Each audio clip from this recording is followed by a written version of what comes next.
All right, I'm going to read from the Zeitgeist web page here and just point out what I see as some flaws in this mission statement called the goal. So anyways, they got a whole organization forming here. They got 5,000 members or something, which is good. I mean, I'm glad there's people thinking about this stuff. Generally speaking, like I said, their definition of the problem is pretty good. I'm not too sure their definition of the possible future is practical, and but we'll get into that. All right, so I'm going to read out loud. Not a good reader out loud, but here I go. The means is the end. Colon. We intend to restore the fundamental necessities and environmental awareness of the species through advocation of the most current understanding of who and what we truly are. That should stop right there, right? So apparently they say they know what we truly are, and I'll probably be challenging their conclusion about what we truly are. And even the way they word it, you know, the environmental awareness of the species. I mean, what is that? You know, no, that just means, why don't you just say, get people to understand they're living in a finite planet. I mean, you know, it's a little too artsy a language there. But anyway, moving on. Both structurally and spiritually. Oops. Big trouble. No, I probably should look and understand. Coupled with how science, nature, and technology, rather than religion, politics, and money, hold the keys to our personal growth, not only as individual human beings, but as a civilization, both structurally and spiritually. Now, that's kind of a bad word, spiritually, right? You know, what does that mean? You know, spirituality is just it's just an idea, it's a thought, it's a concept, but it's fantasy. It's basically a lie we might tell ourselves. That there's no magic to this life thing, and you really can't point out the basic biology and then turn around and use a word like spirituality. I mean, come on, that's cult type behavior. The central insights of this awareness is the recognition of the emergent and symbiotic elements of natural law. Now, see, that's really problematic too. Symbiotic elements of natural law. What symmetry? There's fucking food and food eaters. I mean, come on, that's not symbiotic. There's no symbiotic relationships that aren't built out of parasitism. All right, they start off as parasites, and over time there becomes an interdependency. But there's nothing symbiotic. There's no doing it out of the love, you know, out of friendship, out of some conception of understanding and willingness to extend oneself to the benefit of another. None of that crap is happening. I mean, there's you know, a symbiotic relationship might be in a beehive or an ant colony, but there really isn't any. There's no relationship. There's no love. Okay, there's no respect. There's no anything. There's mechanical reflexes, and you know, it's just kind of silly to pervert it into something it's not. It's just these words don't mean anything. And what does this emergent mean? You know, what is that? Emergent. I mean, what the fuck does that mean? You know, sorry, no sale. It's not a valid word. It doesn't have anything to do with humanity. We know what we come from. We know why we acquire certain attributes, okay? Because it's a trial and error experiment over billions of years. And the ones that are advantageous stick. They don't emerge, okay? They just stick, okay? And there's lots of good ones that get destroyed because, you know, they emerged in the wrong place at the wrong time. And so they weren't propagated. And likewise, there's some bad ones that we get stuck with because they happen to propagate for wrong reasons. You know, because circumstantially it was a good season or a big farm season. And even though everybody had a crooked brain, they still survived. And so the crooked brainness got kept just because the environment was more conducive to their existence. But anyway, we'll move on. Sorry, it's hard for me to pick up where I left off, because this isn't written in small sentences. It's big sentences and big paragraphs. All right, spiritually, the central insights of this awareness is the recognition of the, oh, I already did that, right? No, symbiotic elements of natural law and how applying these understandings as a bedrock of our personal and social institutions. Life on Earth can and will flourish into a system which will continuously grow in a positive way, where negative social consequences such as social stratification, war, biases, elitism, and criminal activity will be constantly reduced and idealistically eventually become non-existent within the spectrum of human behavior itself. Now this is where it gets kind of silly. We know the nature of the beast. We can, make ourselves capable of surviving civilization. Just like most animals will adapt to captivity. We can do that. We can adapt to captivity, but there is a nature still in the animal, and there's going to still have to be fences and moats and other mechanisms to keep us in our place, to keep us from eating each other, because unfortunately that's the nature of the beast we are. We are envious, we are jealous, we are desirous machines. And it's kind of silly. This is kind of suggesting that we can get to some point where all the human beings, every single one of them, has reduced their desire level to some manageable, quantum. That we've all certainly, in a way, it sounds almost like a eunuch society, where our own personal passions are eviscerated to some extent. We live for some grander purpose. Unfortunately, there isn't any grander purpose but desire, so I think that's not going to work. Because without the desire, there's really no point in playing the game, really. Is there? I mean, really. Once your desire is gone, isn't the game over? I mean, it's all about the addiction, and once you've eliminated the substance of the addiction, then you can just say, well, I'd rather take a nap. You can just pass. I'll pass. No real desire. So that's not. It's just not going to work. I mean, and that rhetoric just doesn't work for me. All right, this possibility is, of course, very difficult for most humans to consider, for we have been conditioned by a society to think that crime, corruption, dishonesty is the way it is, and that there will always be people who want to abuse, hurt, take advantage of others. Well, it's not inevitable, but unless you do some kind of, unless you start playing with our genetics, you start telling people, you start controlling things a little excessively, you start brainwashing people seriously. I mean, not just have education systems, but have real indoctrination systems, where you are really controlling how people are maturated, and also doing it based on what their disposition coming into the game are. That's going to be tough.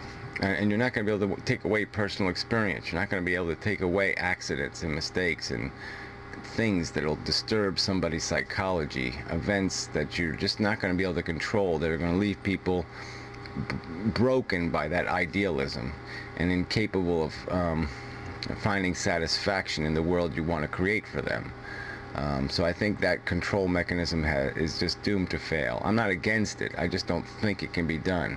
I think it's much more realistic to think in terms of creating an artificial environment for each person, or something to augment their perception so they can satisfy the aberrant desire, the excessive desire, so they can have their mansion and a yacht perceptually instead of in a physical reality.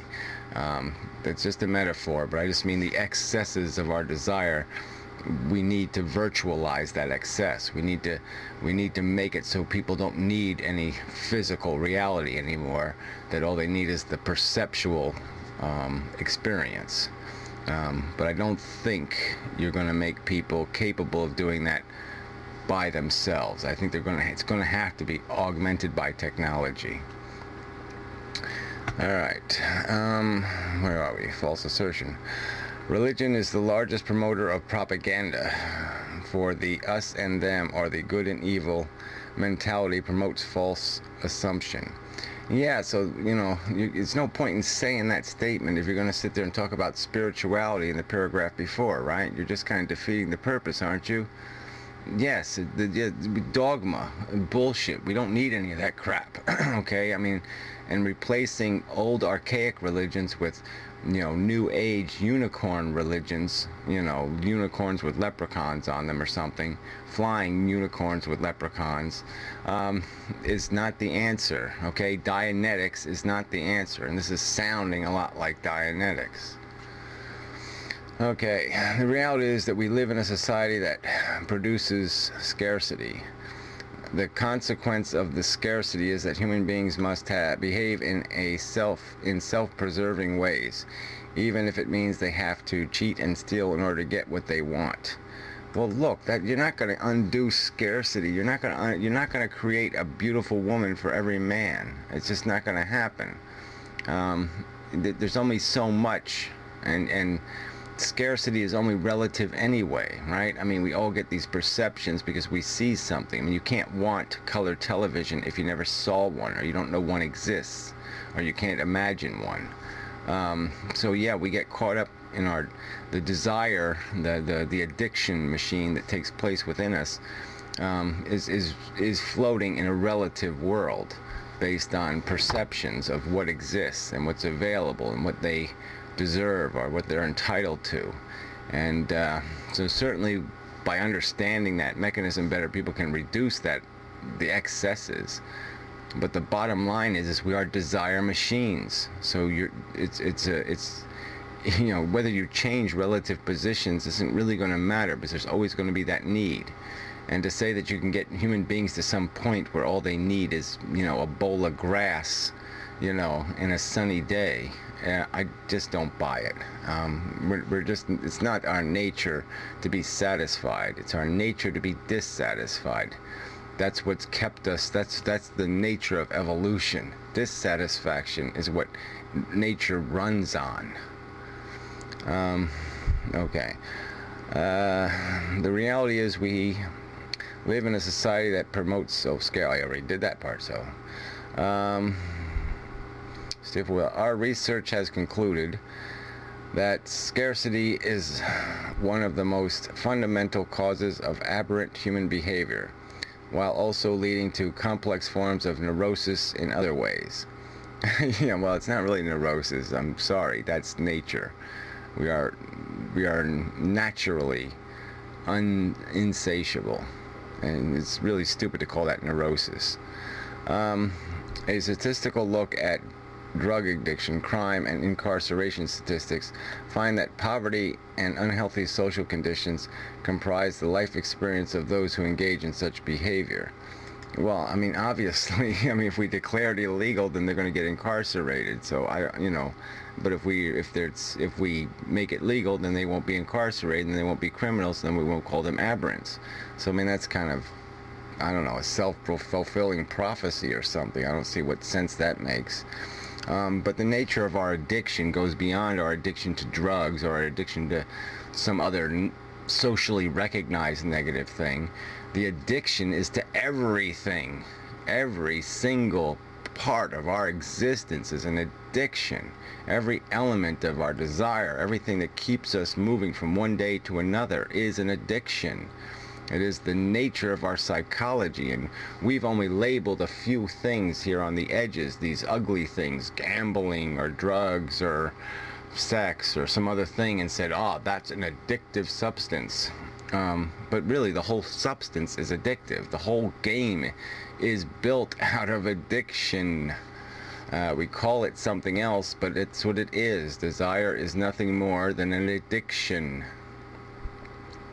Alright, human beings are not good or bad. They are running forever changing... What? They are running forever changing compositions of the life experiences that influence them. Oh, fuck. What a sentence. They're not good or bad. Well, see, that's kind of stupid. I mean, they are broken, not broken.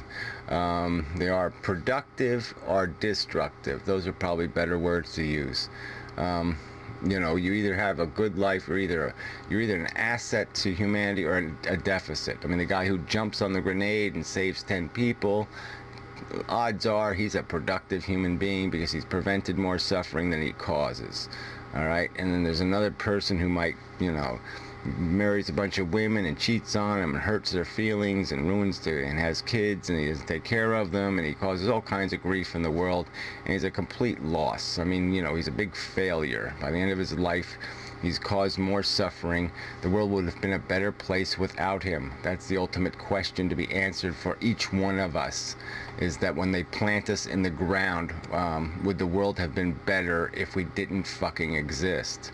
So I think it's a valid question. So it's stupid to say we're neither good or bad. Okay, we are. We're either running efficiently or we're running inefficiently in terms of how we integrate ourselves into society.